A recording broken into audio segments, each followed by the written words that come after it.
de nuestro amigo Sócrates y de los sofistas, que no son la misma cosa, pero bueno. Ha sido muchas veces confundido Sócrates con los sofistas. Ahí lo tienen al amigo Aristófanes, que en las nubes pone a Sócrates como ejemplo del sofista. Pero hablemos de él. Todos sabemos quién era Sócrates, un hombre cuya vida está a la altura de su pensamiento. ¿De qué manera hace uno que la vida esté a la altura de su pensamiento? Bueno, hay dos maneras. La primera es elevar la conducta a la altura de nuestros pensares. Y la segunda es rebajar los pensares a la altura de nuestra vida. No hablemos de la obra de Sócrates porque no existe tal cosa. Porque, como todos sabemos, no dejó escrito alguno. Este es un conocimiento cuya dificultad suele exagerarse. Se cree que saber que Sócrates no escribió nada consiste en una señal de gran sabiduría. Es así. Y que no saberlo implica ser uno un mal gobernante.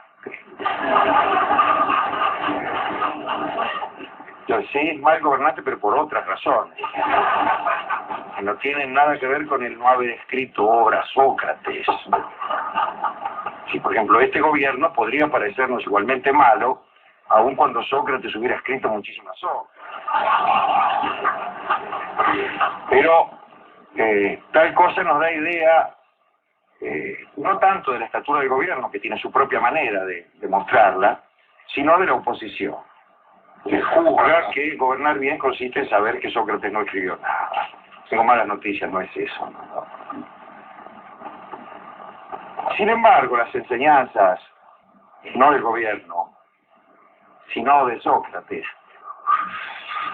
enseñanzas que impartía, bueno, discurriendo con el que se le cruzara en el camino, en las plazas, bajo los pórticos, incluso en las cárceles, fueron inmortalizadas por su discípulo, Platón, punto tal que se dice que Sócrates fue un personaje de Platón. Y de hecho así es. Y Platón nos muestra a Sócrates como un sacerdote de la verdad, como un maestro de la justicia, un ejemplo de virtud, lo cual es posible que haya sido. Algunos datos que a nadie importan, pero a mí sí. Nació en el año 469 a.C. Su padre era escultor, su madre era comadrona, era partera. De joven participó en expediciones militares, me refiero a Sócrates y no a su madre. Y después incursionó en la política. Era feo incursionar en la política.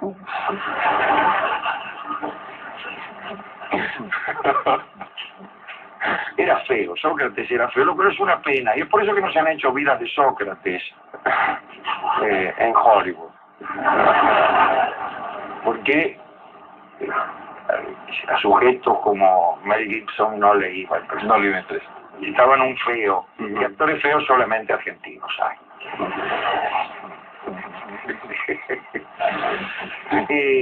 Era un hombre muy sereno, etcétera. Todas esas cosas que se dicen de los hombres cuando han muerto hace muchos años.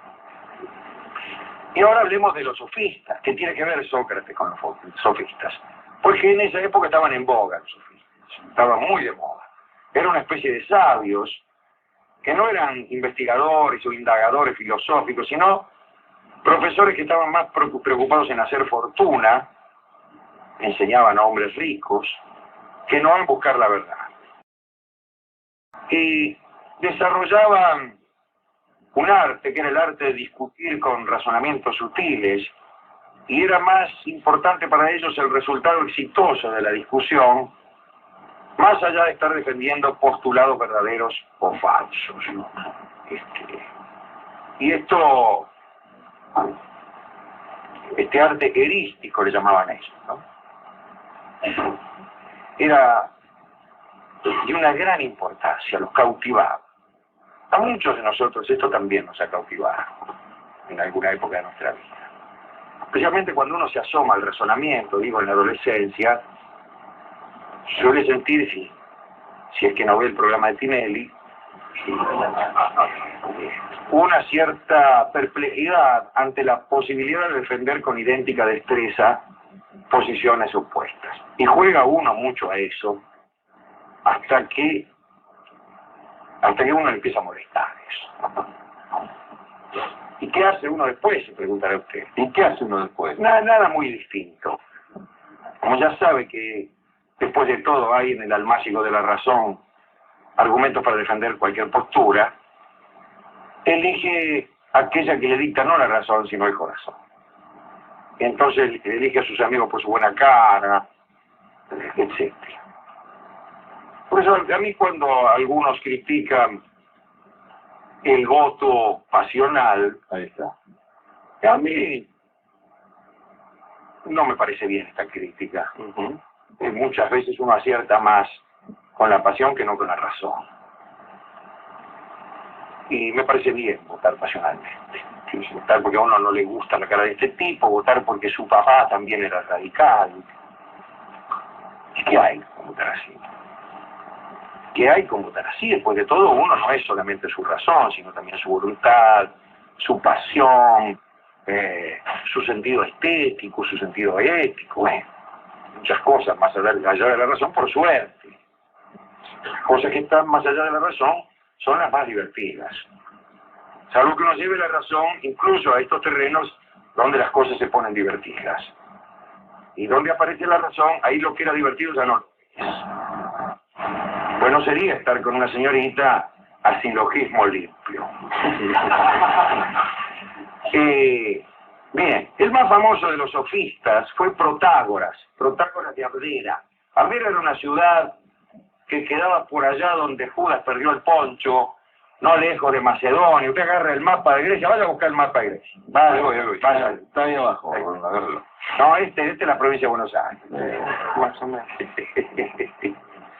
Bueno, arriba a la derecha, como quien va para Macedonia, no. No, es un paraje. No lejos detrás.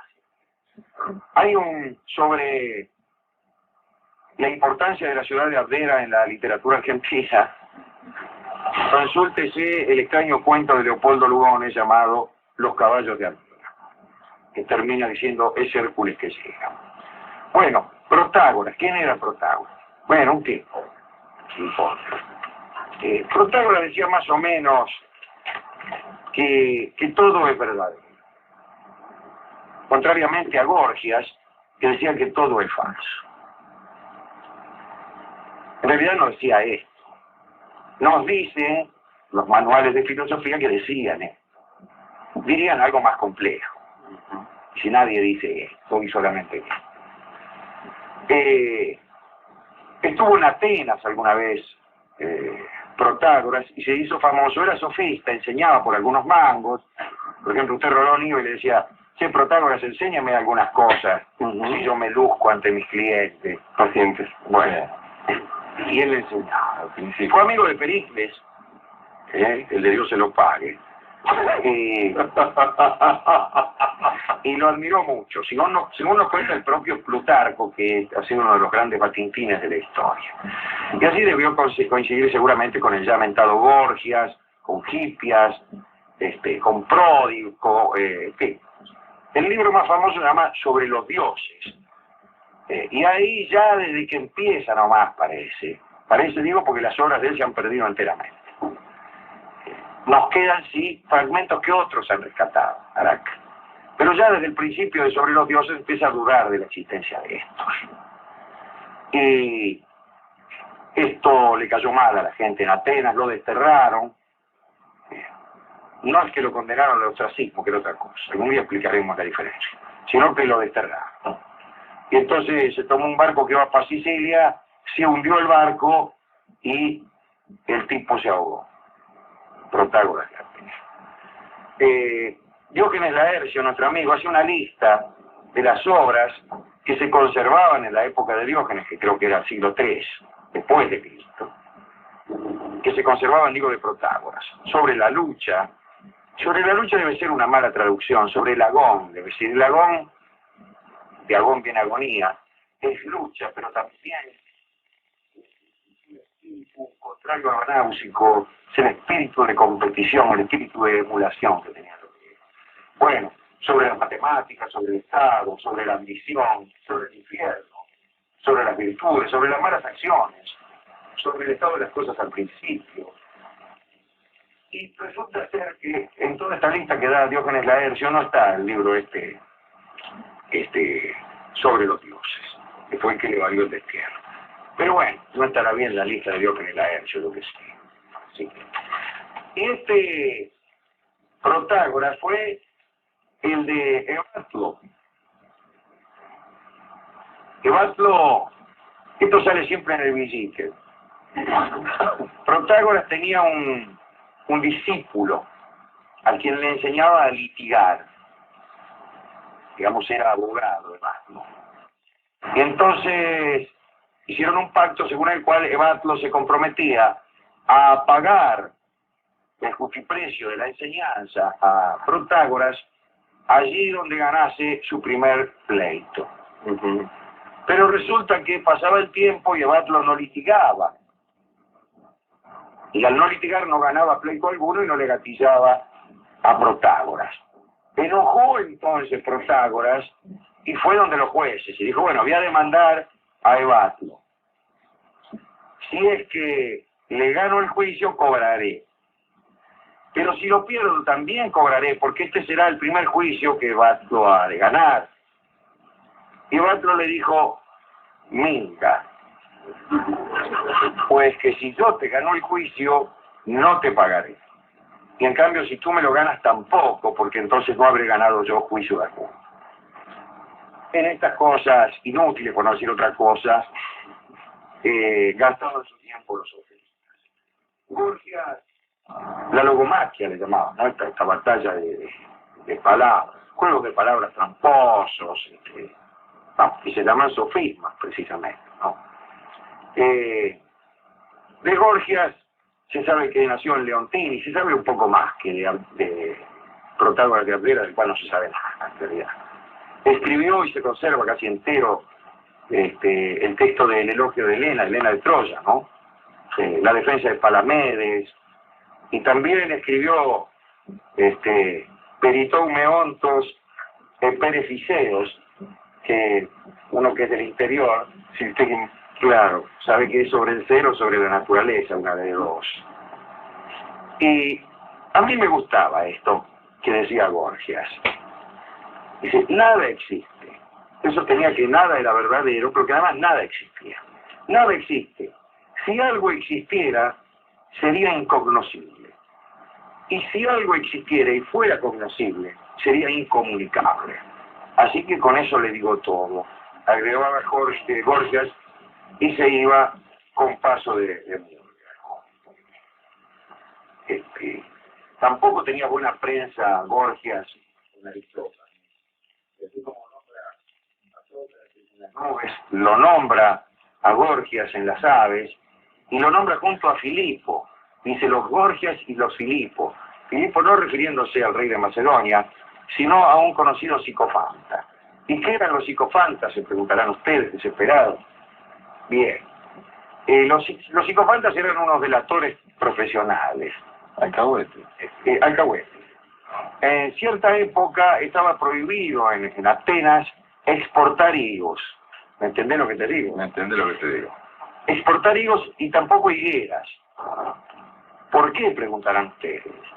Lo digo yo al ver que no lo preguntan, lo digo yo. Bueno, del mismo modo que estaba prohibido sacar la seda de la China. Ajá. La seda no podía sacarse de la China. Que la trajo al final un monje dentro de una caña a Bizancio. Sí, sí. Pero no dejaban, porque la hacemos nosotros. Bueno, en Atenas, más humildes, eran los higos. Digo yo sí que es mentira, pero no importa. No tiene que ver con era lindo. Patrimonio nacional. No, era cierto que estaba prohibido exportar higos. No me pregunto por qué, porque no lo sé. No es que no se sepa, como decía el otro día, no lo sé yo. pero sí al que exportaba higos se lo podía delatar. Y los delatores, los que revelaban esta incivil conducta de exportar higos, se llamaban psicofantas. Y después, por extensión, a todo delator se la llamó psicofanta. Y algún día hablaremos también de eso, porque había distintas maneras de delación. Distintas maneras, que se llamaban grafe, endequis, apagoge, facis. Distintas maneras de delatar, que tenían nombre. Distintas formas de buchonear y de alcahuetear. Prole se llamaba una manera de delatar. Que eran, por ejemplo, por escrito, por intermedio de terceros, por abajo de la puerta, qué sé yo. Bien. Con la mano acá. De querusa. Sí. Y lo que se llama, por ejemplo, apagoje, es de querusa. La traducción es... Exacto. Ese era Gorgias. Ese era Gorgias el que decía esto que me gusta, ¿no? Mejor dicho, no me gusta nada. En realidad, ambas posturas, la de Protágoras de Abdera y la de Gorgias de Leontini, eran relativistas. Protágoras también decía que el hombre es la medida de todas las cosas, homo mensura. Pero lo decía no con un criterio humanista, sino más bien diciendo que cualquier decisión de orden personal era verdad, era verdadera y era una moral. ¿Qué es lo que por ahí postulan algunos señores, hoy más bien por comodidad que por lectura de Protágoras? Lectura que por otra parte se hace en un rato porque se han perdido toda la hora. Bueno, la sofística había sembrado pues la confusión en el pensamiento. Todos los valores del espíritu quedaban disueltos. La verdad, la virtud, la ley, todo eso era relativo. Y ahí aparece Sócrates. En ese contexto aparece Sócrates. Y él discutía como método, lo cual puede hacerlo parecer como un sofista, pero no era sofista.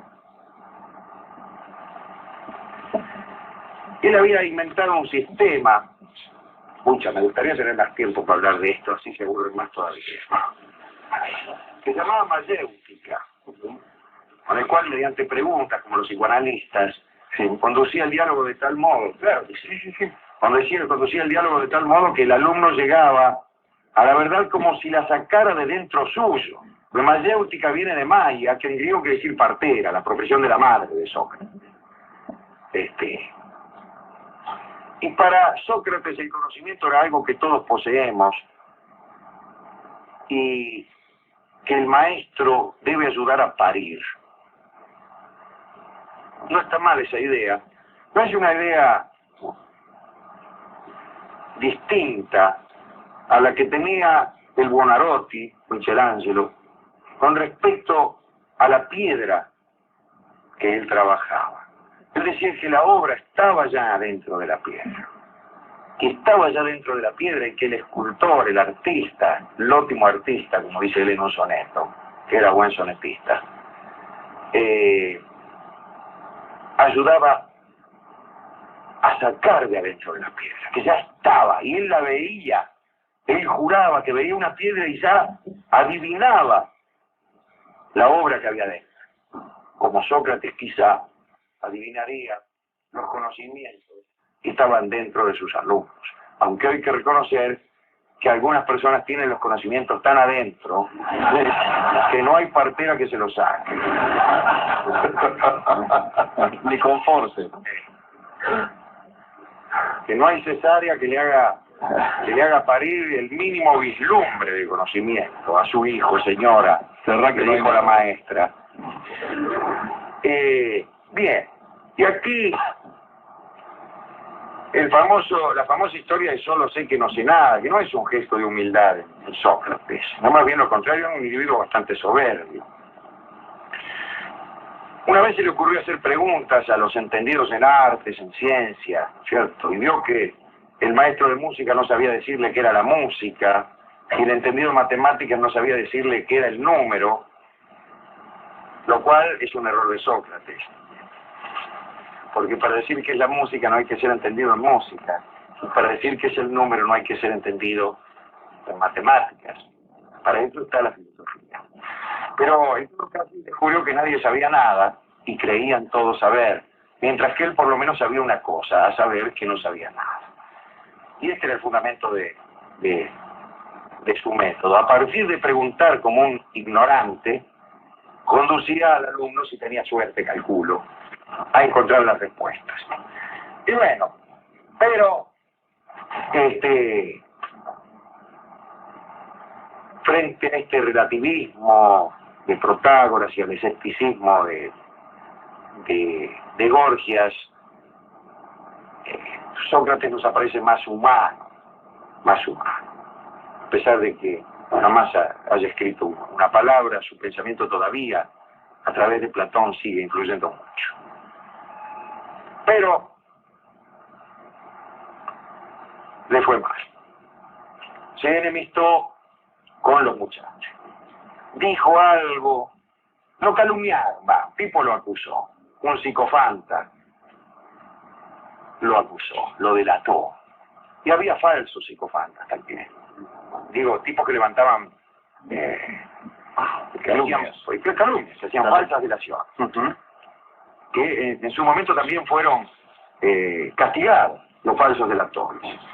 Eran delatados por otros psicofantas.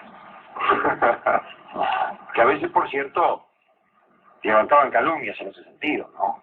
Acusaban falsamente a un individuo de ser un falso delator. Pero esto a veces era delatado por otros delatores.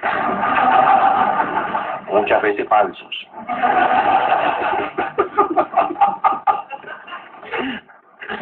El caso es que lo acusaron de negar a los dioses y de corromper a la juventud. Lo hicieron comparecer ante los 501 jueces, que lo combinaron a cambiar de parecer. Bueno, esto se puede leer y es una novelita hermosa. Platón escribía muy bien, contrariamente a lo que sucede con algunos filósofos franceses. Y esto está bien contado ahí, no como acá. Y Sócrates dijo, yo prefiero morir antes de abandonar la búsqueda de la verdad y no me cambio, qué sé yo. Entonces, sucedió aquello que les digo, ¿se acuerdan? Que había una instancia jurídica en la cual se le preguntaba al acusado qué pena se impondría en Atenas. Y si el tipo la iba de mixto y decía, bueno, yo la verdad que soy un miserable, pónganme 25 años de cárcel, los tipos decían, a ver que no es tan malo. Claro. Y la sacaba barata. Iba menos. Pero Sócrates no, dijo, y yo, qué pena me impondría por lo que hice, y yo me daría una pensión vitalicia. Y entonces se enojaron los tipos. Dice, mirá, dice este tipo, y por 281 votos contra 220, tenemos aquí el escrutinio, los buenismos, tenemos 2 mesas de Atenas. En contra de Sócrates 281, a favor 220. Si hay no más, esto en boca de uno. Aurelio fue el que le pasó más cerca. Sí. No sé a qué, pero le pasó cerca. Y bueno, lo condenaron. Y un amigo le dice cuando salía, dice, qué condena tan injusta. Y Sócrates, que seguía jorobando, dijo, ¿y qué hubieras preferido? ¿Que me condenaran justamente? Y el amigo dijo, dice, mira este tipo las cosas que dice. Rechazó la fuga de la cárcel de un amigo, no se sabe si el mismo, preparó sobornando a los guardias y no quiso desobedecer las leyes aun cuando éstas fueran injustas con él. Y a los 40 días de su condena dirigió el último discurso a sus discípulos acerca de la inmortalidad del alma. Mire, él que parecía haber negado a los dioses.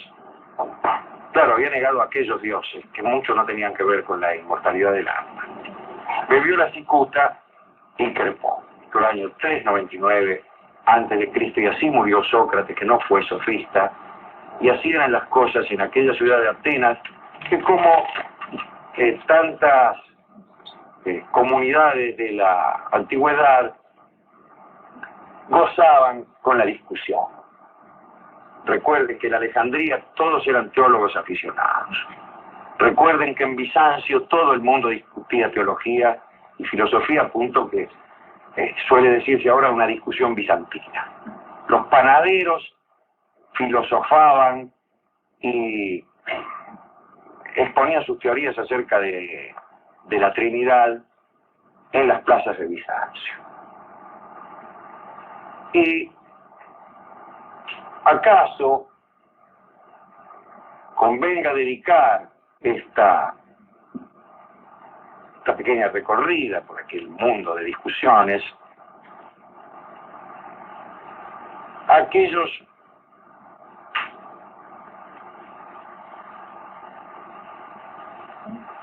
que, desdeñando la mera diversión de discutir, apuestan a sostener con el cuero lo que dicen con el pico y ponen un pedazo de sangre en la opinión, un poco de pasión, un poco de injusticia, que no viene mal si es que esta injusticia es hija del amor. Siempre he preferido a los pecadores pasionales y benevolentes que no a los virtuosos, cuya justicia es adamantina e inflexible y que no reconoce perdones ni benevolencias. No está mal dedicárselo a ellos.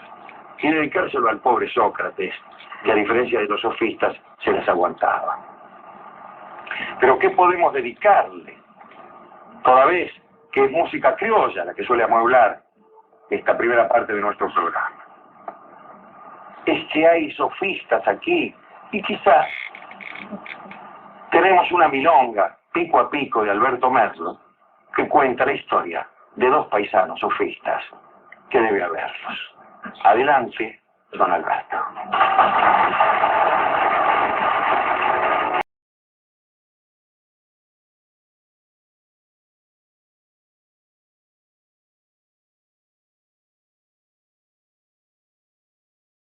Bueno, vamos a contar una historia, quizá una leyenda rusa. ¿Qué es lo que está de moda ahora? En todos los programas de radio se cuentan leyendas rusas.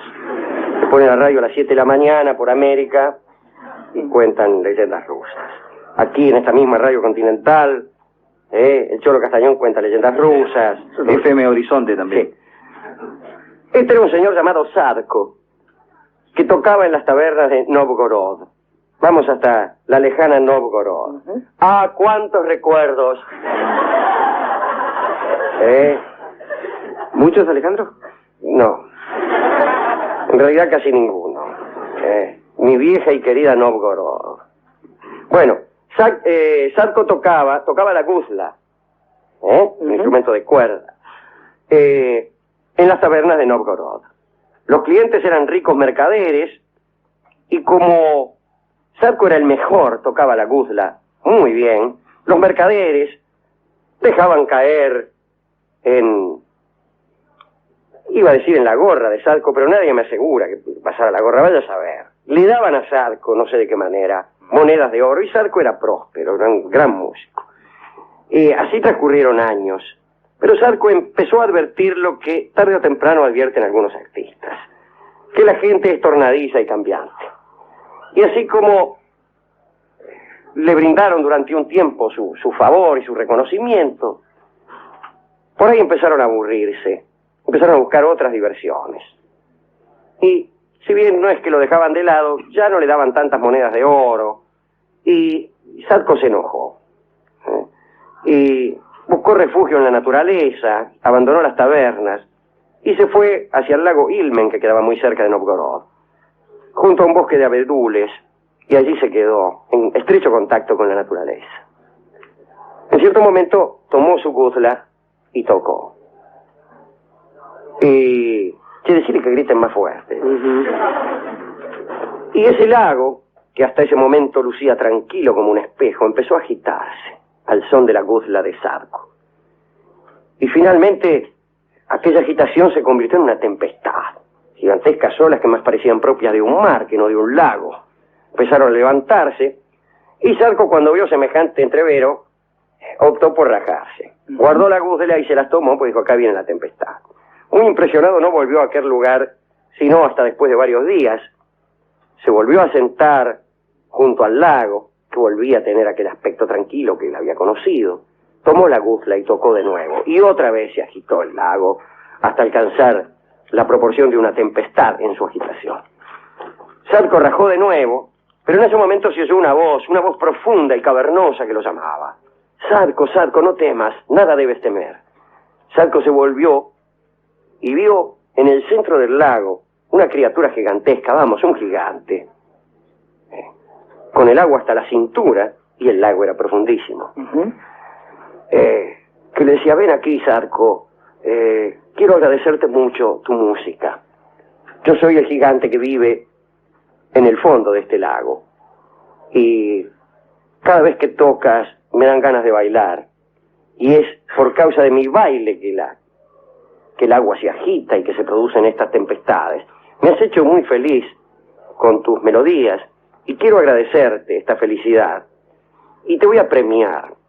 Y el premio consistirá en una especie de dato que voy a darte para que ganes una apuesta y prosperes. Regresa junto a los mercaderes de las tabernas de Novgorod y apuesta con ellos 3 cargamentos de pieles de astracán. ¿Conocen ustedes las pieles de astracán? Son esas de rulito chiquitito. De color negro. De color negro. Apuesta 3 cargamentos de pieles de astracán, digo, a que en el lago Ilmen hay peces de aletas de oro. Pero perderé, dijo Zarco, no perderás. Tú apuesta a eso y después ven al lago con los mercaderes, que habrá peces de aletas de oro que te hagan ganar la apuesta. Zarco volvió a Novgorod. Aquella noche se presentó en una de las tabernas. Lo recibieron muy bien, se acordaban de él, lo hicieron tocar. Bebieron y con la vodka vino la apuesta. Zarco les dijo, ustedes conocen mucho mundo y han visto cosas extraordinarias, pero ignoran que aquí mismo, aquí cerca en el lago Ilmen, hay unos peces con aletas de oro.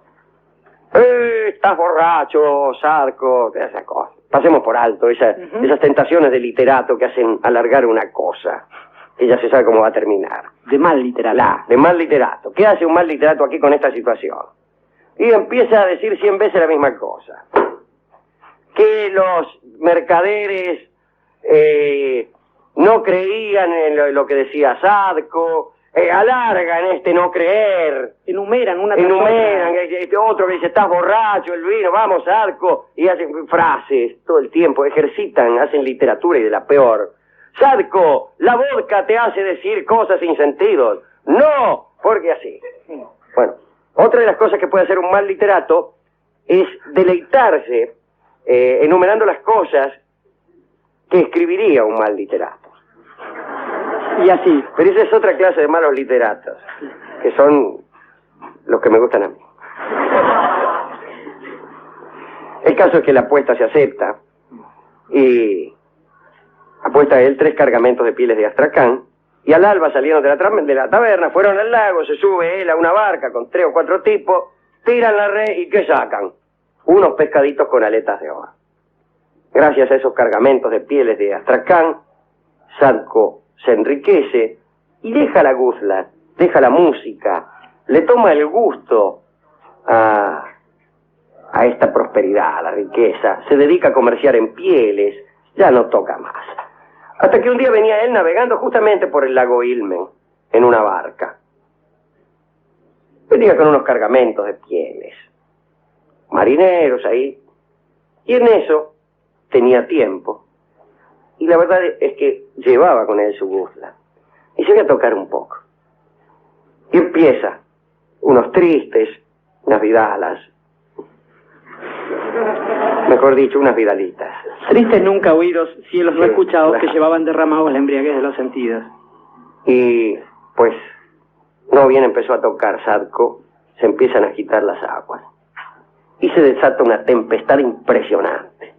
Los marineros, que eran muy supersticiosos, pero no tanto como el autor de esta leyenda, conjeturaron que el dios del lago estaba enojado y que reclamaba algún tributo. Y entonces empezaron a arrojar al agua unos cargamentos de oro, algunas piezas de oro, pero la tempestad no amainaba. Finalmente llegaron a tirar un tonel entero de piezas de oro que no se sabe para qué llevaban.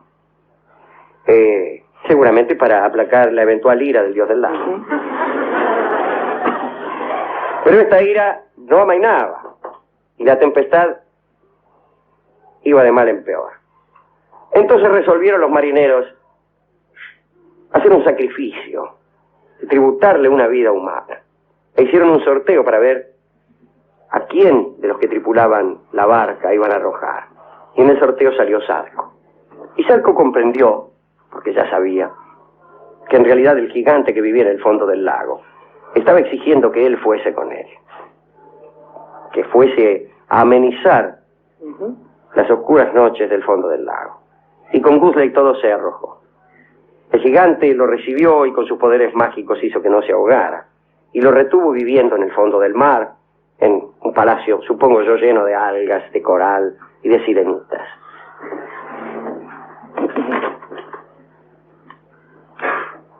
Y allí se dio una gran vida a Sadko. El gigante le proporcionaba lo que Sadko solicitaba. Que esto, que aquello. Lo único que tenía que hacer era tocar la guzla cada tanto. Y así se quedó viviendo en el fondo del lago una vida muy regalada junto al gigante que reinaba en aquellas regiones, Sadko. Solo tocaba la guzla. Y pasaron años. Pero un día se presenta en el fondo mismo del lago un viejo y le dice: Sadko, debes dejar de tocar. ¿Por qué? Dice el tipo. Es que hay muchos vendavales y hay muchos naufragios y muchas muertes. Cada vez que tú tocas la guzla, el gigante se pone a milonguear. Hay tempestad, hay naufragios, se muere la gente y esto ya no es vida.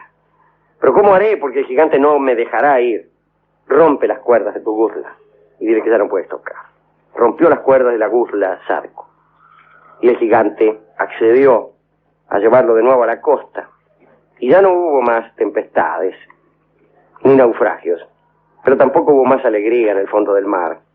Y Sadko, harto de producir desgracias con su guzla, ya no volvió a tocar.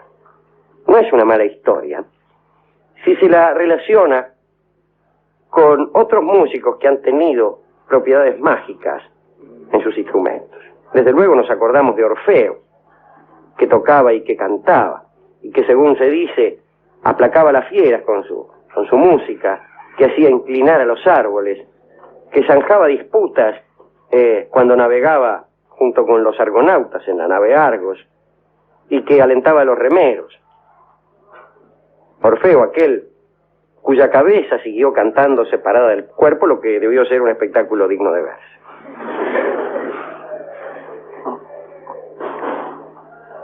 Bueno, todos conocemos cantores famosos, legendarios, pero yo alguna vez he contado la historia de Ives Castagnino, el músico de Palermo, quien positivamente tenía propiedades mágicas en su música.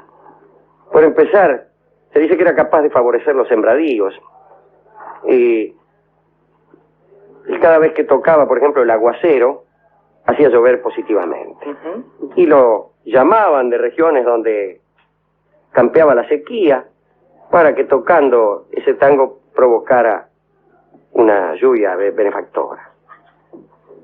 Dicen algunos también que era tan portentoso su talento que para no producir la muerte de sus oyentes, de pura impresión, iba menos. Tocaba un poco peor de lo que podía tocar. Pero dicen también que solía enamorar a las mujeres, que era lo que más le gustaba, mucho más que la música. Solían decir que a algunas chicas, con el pretexto de que las enamoraba, les enseñaba a tocar el piano. Pero quería contarles lo que sucedía con una melodía inventada por Ives Castagnino. Y esta melodía es, y la voy a tocar porque me ha sido revelada, la melodía del amor. Y tiene el siguiente y portentoso efecto que ustedes mismos van a poder apreciar. Vamos a tener una experiencia mágica. Voy a tocar una melodía que tiene virtudes mágicas. Cuando esta melodía se toca en presencia de una mujer, esa mujer se enamora. Y no falla nunca, preguntarán ustedes. ¿Y no falla nunca? Eso es lo malo. Suele fallar. Cuando uno comete el más mínimo y ligero error en la interpretación y no está muy claro cuál es la verdadera interpretación que más conviene, la mujer no se enamora. Vamos, para decirlo en términos estadísticos, ante la ejecución de esta melodía y ante una mujer, pueden suceder dos cosas. Que esta mujer se enamore, o que no se enamore. Aún así vale la pena, ¿no? Aún así vale la pena admitir siquiera la mitad mágica de esta melodía. Y esta melodía es así.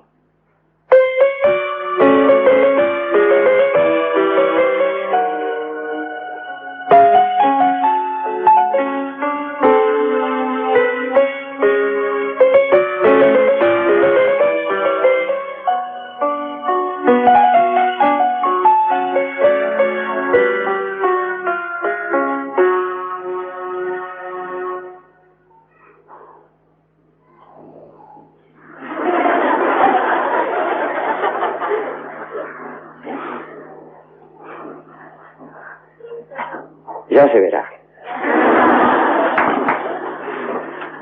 Pero no solo de esta melodía era autor Castañino, sino de otra melodía opuesta a esta en sus efectos, que tenía la particularidad de desenamorar a las mujeres.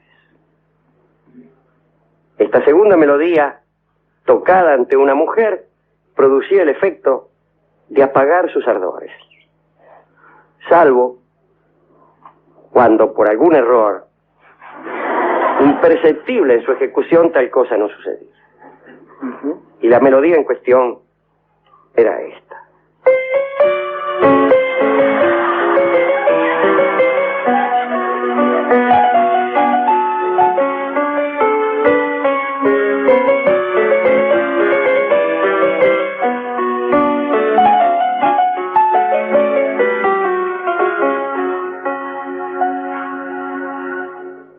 Pueden utilizar ustedes sus grabadores y cuando necesiten enamorar a una mujer les bastará con... Ahora, si lo que quieren es sacarse a una mujer de encima, pues entonces por el contrario deberán...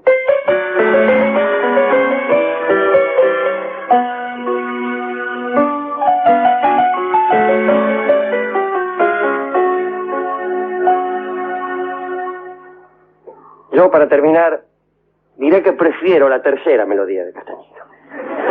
La tercera y definitiva melodía de Castañino, que no producía otro efecto que el que ya estuviera dentro de la mujer. Se me dirá, ¿y de qué sirve esta melodía? Pues sirve saber que alguien, aun sabiendo que esta melodía no va a producir ningún efecto, ha querido dejar un pedazo de su alma en ofrenda a la mujer que ama. Y esta melodía, que no es ni la 1 ni la 2, es la que yo prefiero. Y es esta.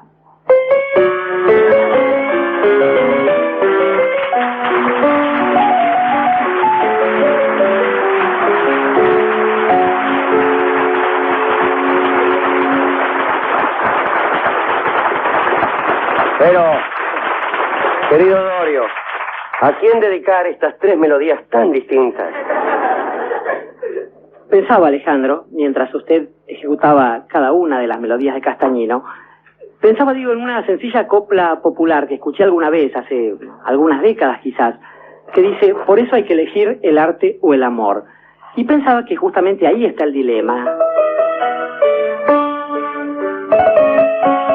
el dilema, digo, de pensar que del mismo modo que no se puede servir a dos amos al mismo tiempo, uno puede, digamos, simular estar sirviendo al Señor cuando en realidad está sirviendo al demonio, pero siempre, en todo caso, está sirviendo al demonio. Fuera de la hipocresía, digo, no se puede servir a dos amos al mismo tiempo. Ocurre que cosas como la apuesta del arte o la apuesta del amor son tan completas que es prácticamente imposible que uno las pueda compatibilizar. Y pensaba en dos personas que son los dedicandos de esto, las dos únicas que conozco por ahora, pese a que conozco a muchos aspirantes a esa categoría. El primero era un muchacho de nariz ganchuda que a los 15 años aproximadamente decidió que no solo quería poder cantar como no había cantado nadie, y cuando digo cantar, digo combinar ciertas palabras primero y después emitirlas, y decidió también que quería luchar como no había luchado nadie nunca antes, y cuando digo luchar pienso en tener una determinada idea, formularla y defenderla con la propia vida. Pensó en términos de patria cuando la idea de patria no existía, igual que ahora, y estaba mal vista, y que al mismo tiempo decidió que tenía la necesidad, haciendo esas cosas, de amar como nunca se había amado antes. Entonces eligió a una mujer. Esto es absolutamente azaroso. Entre nosotros hemos hablado alguna vez de este muchacho, Alejandro, sabemos que la chica quizás era una estúpida. De todos modos, esto no tiene nada que ver en esta situación, porque él hizo todas esas cosas y le salieron bien, y entonces logró conciliar la historia de un amor absolutamente imposible por la muchacha estúpida, la concepción de una obra maravillosa e inmortal. Quizás el mejor libro que se haya escrito. Quizás el único libro en serio que se haya escrito, digo, escrito por mortales. Estamos hablando de un muchacho de la parte de Florencia, que escribió un libro llamado La Comedia, y que estaba perdido en una selva oscura en la mitad de su vida justamente. Pienso en otro que vino después, lamentablemente iba a decir un británico, era un americano que se hizo británico. Pienso en Thomas Eliot, que también sufrió las penas del amor porque la mujer que amaba se volvió loca y él no la abandonó. Y digo, si hay alguna apuesta posible, estos son los dos dedicandos de hoy, es justamente esa, la necesidad de combinar esas cosas, porque justamente hay un grado de egoísmo en el arte que en el amor y en la amistad y en algunos otros valores que ya casi no se practican y que nosotros conocemos solamente por relatos, tiene que desaparecer a tal punto que uno pueda evitar incluso la posibilidad de decir yo hago tal cosa, yo quiero tal cosa. No sé, es del todo posible, pero en todo caso llega un momento en que uno tiene que enfrentar a una de esas dos categorías, digo, la del amor o la del arte, y decir, como elijo la otra apuesta, con vos no nos veremos más. Para los que renuncian entonces, para Dante Alighieri, para Thomas Stearns Eliot, para los que aspiran a esa categoría, aunque en ello les vaya la vida, esta primera parte del programa. Y no nos veremos más es también para mí una melodía mágica, porque al que le guste este vals, temo que le gustaré yo. Y gusta Fugasoy de más.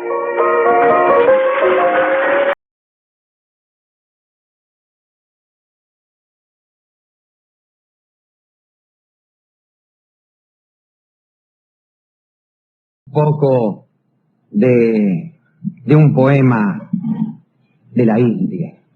Vamos a hablar del Ramayana.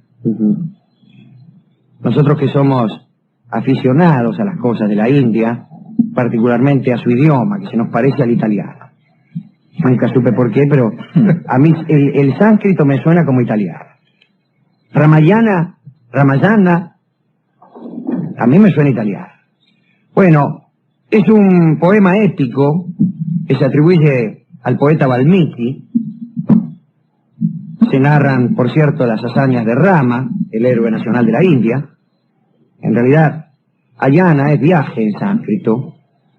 Y esto sería entonces el viaje de Rama, el nombre del Ramayana.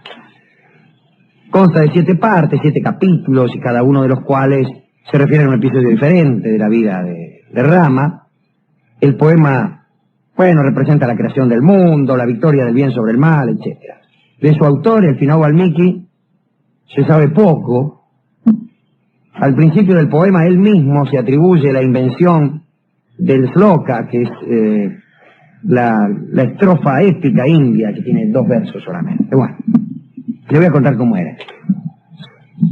Cuente. Por un lado, los espíritus malos, Raksasa, ese es el nombre que tienen los espíritus malos en la India, habían hecho la guerra a los dioses y habían perdido, como suele ocurrir. Y ahí empieza la historia. Uno de los demonios vencidos, les va a resultar muy familiar este nombre, Ravana. ¿Recuerdan el plan? Sí, sí. Ravana, así se llamaba. Y seguramente el plan se llama Ravana porque el dueño de la fábrica de flan habrá escuchado alguna vez hablar de Ravana o algo. O era quizá un profesor de literatura metido a fabricante de flanes, que son los peores. Bueno, Ravana, uno de los demonios vencidos, se fingió arrepentido, era muy astuto el tipo. Entonces hizo el arrepentido. Ay, dice, yo qué mal que he estado, dicen, pelear ahí con los dioses, yo ahora me voy a hacer bueno, y todo eso. Y los dioses entonces empezaron a dar un poco de lugar, medio lo perdonaron. Se sometió, hay que decirlo, a terribles penitencias. Y eso después de todo no está mal, porque el falso arrepentido, que para arrepentirse falsamente se somete a terribles penitencias, es tal vez mejor que el verdadero arrepentido que no se somete a ninguna. Y a veces de tanto hacerse el bueno, uno termina bueno. Uno resulta tiene una novia, supóngase, y para gustarle más se hace el educado, el bondadoso, se hace el generoso, el bondadoso, el considerado, le corre la silla, el guapo. Sí. Bueno, y al cabo termina por producir el mismo afecto que lo es de verdad. Claro, se convencen. Bueno, sea por lo que fuere, Ravana se hizo el bueno, hizo penitencia y logró de nuevo el favor de los dioses. Y así le pidió a Brahma, el espíritu principal, ¿no es cierto?, la invulnerabilidad contra todo ataque de genios, demonios y aún de los dioses. Yo quiero que vos me hagas invulnerable contra todo el que me ataque, sea genio, sea Dios, sea demonio. Sí, dale, dijo Brahma. Una vez seguro de su impunidad, volvió a hacer el mal, ¿sí? Otra vez. Una vez que le hubieron concedido ese don, ¡fa!, malo de nuevo. Y un día, ya cansados de sus atrocidades, los dioses se le fueron a quejar a Brahma. Y le dijeron, mirá, ahí anda Ravana, envanecido por el poder que le has dado, y no deja una macana por hacer. Allí, donde pasa Ravana, pues hay desolación, hay muerte, hay desgracia, porque este tipo es un sinvergüenza, ¿qué es eso? Entonces Brahma pensó un momento y dijo, muy bien, acá Ravana pidió y obtuvo ser invulnerable ante los golpes de los dioses, de los genios y los demonios, pero se olvidó de los hombres. Quiere decir que hay que conseguir un hombre que lo mate. Muy bien, era difícil conseguir un hombre así. Y ante la ausencia de hombres de tal magnitud, Vishnu, integrante de la Trinidad, de la línea media, Brahma, Shiva y Vishnu, Sí, señor. el de los avatares, el de las vicisitudes. Vishnu decidió encarnarse en un hombre, Rama. Y ese hombre nació. Nació de padre mortal y madre mortal. Era hijo del rey Dasarata, rey de Ayodhya, uno de los reinos de la India. Un rey muy sabio, muy devoto, que había tenido 4 hijos de sus 3 mujeres. 4 hijos de 3 mujeres diferentes. Los hijos se llamaban Rama, Bharata, Lakshmana y Satrugna. Satrugna es un nombre espectacular. ¿Qué hace Satrugna? Los 4 hermanos se querían mucho, especialmente Rama y Lakshmana, que eran inseparables, eran 2 jóvenes muy hermosos, buena gente. Pasaron 20 años, los 4 príncipes fueron llevados por el celador Vishvamitra a la corte del rey Videha, que tenía una hija llamada Sita. Sita se llama la pérfida extranjera, decía un tango, que no tiene nada que ver con él. O sea que conoce a una mina que se llamaba Sita, Rama. Ahora este rey Videha había prometido darla por esposa a quien fuera capaz de manejar un arco gigantesco que había en él. Acuérdense de Ulises, ¿no? Sí.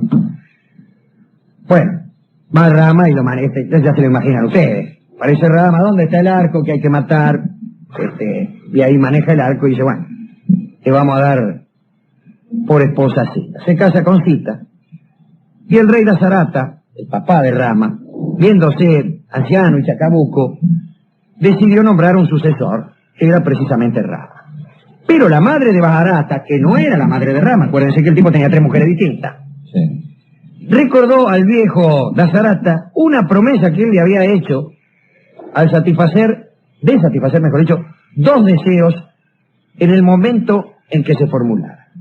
Parece que Dasarata le prometió a esta mujer, vos en el momento en que me formules 2 deseos, yo los tengo que cumplir. Acuérdense de Erifilia, de la mujer del adivino. De Leanoche. No, mijo. Sí. Sí, Anfiarao. Anfiarao. Anfiarao, uno de los 7 contrategas. Que hacía lo que le decía la mujer. Claro, se había prometido a este por lo menos le había prometido 2 deseos nada más. Pero la mujer dice, bueno, yo te pido que mi hijo Bajarata sea rey en lugar de Rama.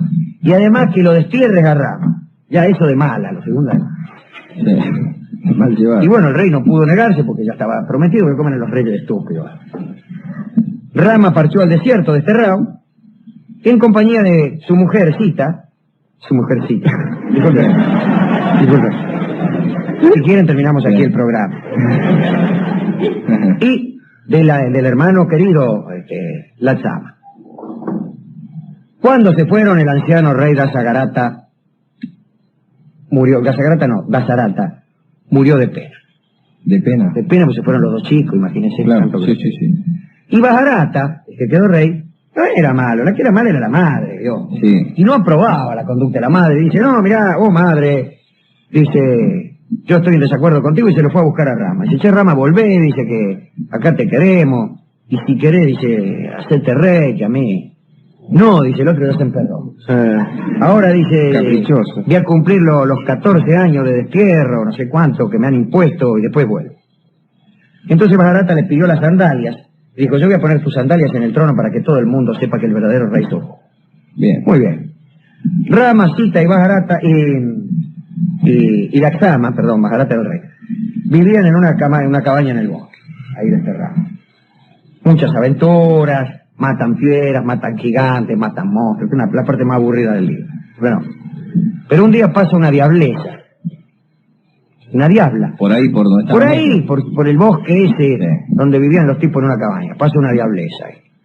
Y lo ve a Rama, que estaba ahí baldeando.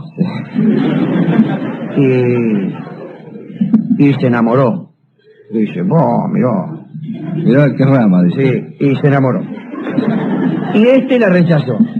¿Así nomás? Así nomás, Rama. Era medio chupa, ¿no? Era casado, estaba bien casado con Sita. Ajá, está bien entonces. Entonces dice, no, mirá, disculpame, diableza, pero tomátela. Y el hermano, Laxama, para burlarse de la diableza, le cortó la nariz y la oreja. Eso ya está de más. Sí. ¿Qué tipo burlón Claro, que era? porque no veo qué clase de burla sea cortarle a uno los ojos y las orejas. Sí, y la nariz sobre todo. Pero mirá los chistes que hacía. Pero ya está de más, porque está bien, el hermano le rechazó, pero él, ¿qué tenía que andar cortándole la nariz y las orejas? Bueno, la diabla se enojó. Claro.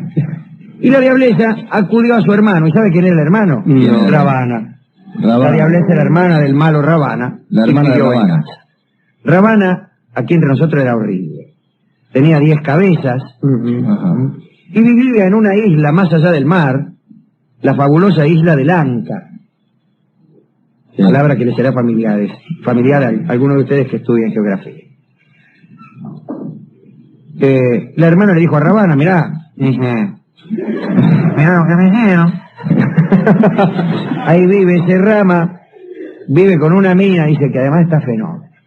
Y le ponderó la belleza de Sita. De Sita, de la mujer. De Rama. Y el otro se entusiasmó. Ravana. Oh, sí, ¿en serio? Y así, le preguntaba detalles, ¿no? Claro. De tal lado, ¿qué tal está? Y así. Y la diabla le dijo que estaba fenómeno y este se entusiasmó y decidió raptarla. Dice, yo la voy a raptar. Muy bien. Aprovechando la ausencia de los 2 hermanos, de Rama y de Laxama, que habían salido por ahí, raptó así la Ravana. La raptó. Mató incluso al buitre Gatallo, que era un buitre encargado de cuidar la casa. No tenían perros sino buitres. Y se la llevó a la isla de Lanka, la lejanísima isla que había cruzando el mar. Y le consiguió 1 año a Sita para decidirse a repudiar a Rama y casarse con él.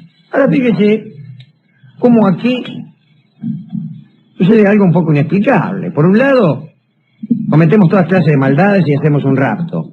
Y después tenemos el prurito de darle 1 año a la mina para ver si lo repudia al marido y se casa con él. Nos ponemos legales de golpe. Sí. Primero hacemos un secuestro y después nos ponemos legales de golpe. Respuesta.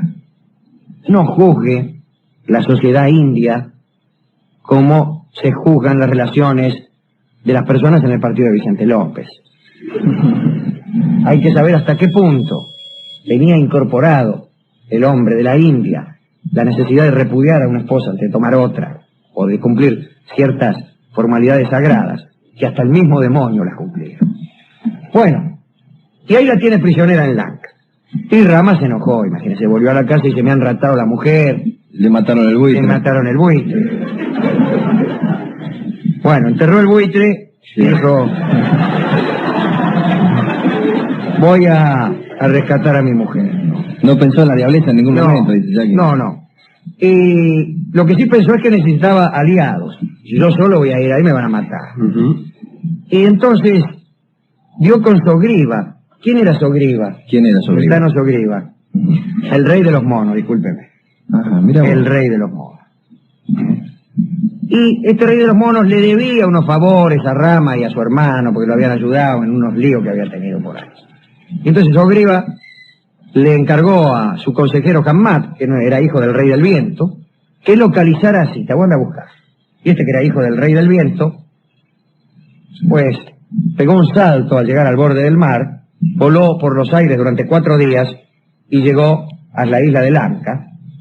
Para pasar desapercibido se hizo chiquitito, como un gato.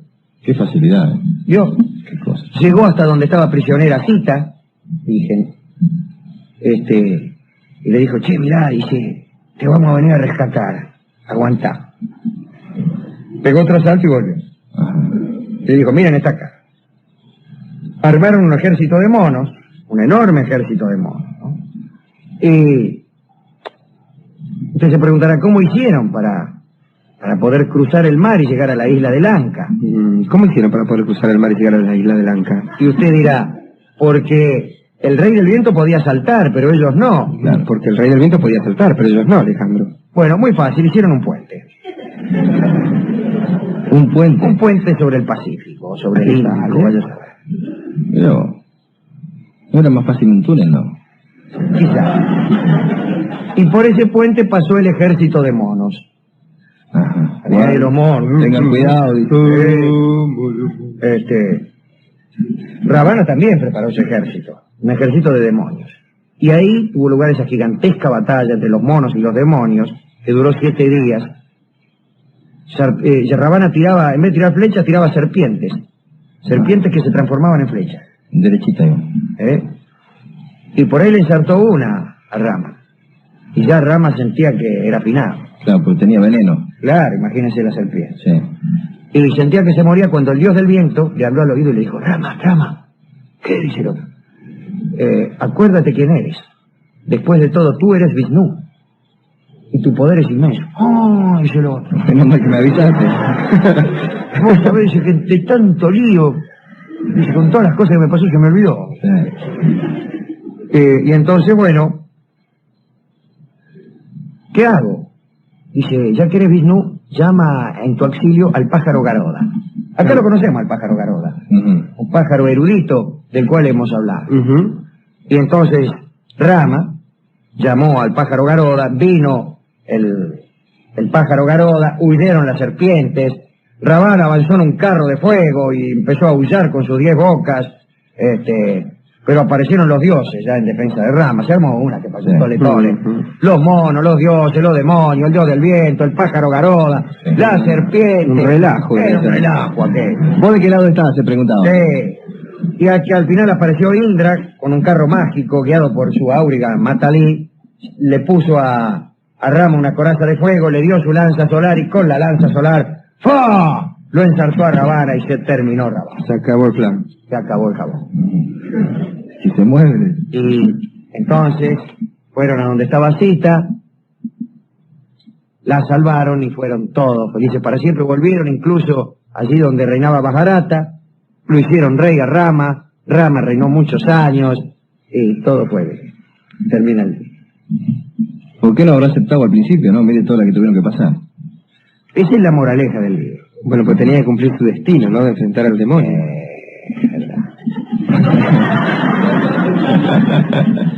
Es verdad. Mire, nunca elija el camino más facilongo porque se va a privar de la satisfacción de volver del infierno. Digo, satisfacción es una palabra flojísima para él. Claro que no es un chiste ir a combatir al demonio. Pero si estamos jugando en serio, ¿qué hay que hacer? Si usted lo que quiere es ganarse una mina en Zodíaco y pegarle una apretada por ahí... Sí, a la vuelta de Zodíaco nomás. Ay, no, entonces sí. Sí. Ese es un juego. Sí, vale, Ese es un vale, juego. vale. Va, no tiene ni que enfrentar a Ravana, No. ni que aceptar el destierro. Algunos monos que puede haber por ahí Algunos nomás. monos siempre hay. Sí. Pero nada más. Y usted, tranquilo. Sí. Ahora, si usted lo que quiere es el juego de cita, si usted lo que quiere es una mujer para lograr la cual usted va a tener que enfrentar al mismo demonio, aunque el demonio sea la misma mujer, No voy.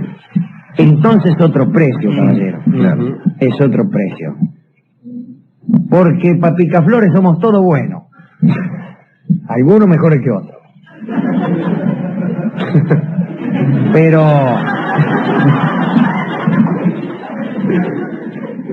para jugar ese juego no. Sí. Porque ese juego es un juego en donde va la vida. A eso le llamo yo el amor. A eso. No está lejos esa idea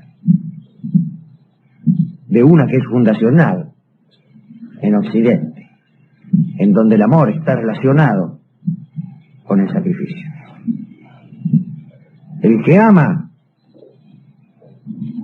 debe estar dispuesto a dar la vida y a enfrentar al demonio, a Ravana, y a cruzar el mar de un salto o con un puente, y a dejarse ensartar flechas que son en realidad serpientes. Y el que quiere levantarse en una mina en Zodíaco, no. Nuestra charla de hoy está dedicada a los que se levantan minas en Zodíaco.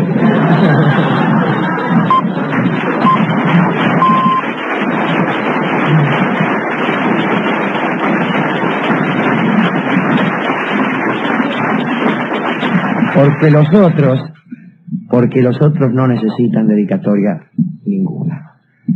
¿Y qué le hemos de dedicar a esta buena gente? A ver. Pues ya que teníamos un ejército de monos, la logística debe ser complicadísima para un ejército de monos. Tenemos aquí un tango que habla de Sogriva, el rey de los monos. Julio de Caro, para este ejército que venció al demonio, toca el monito. Adelante.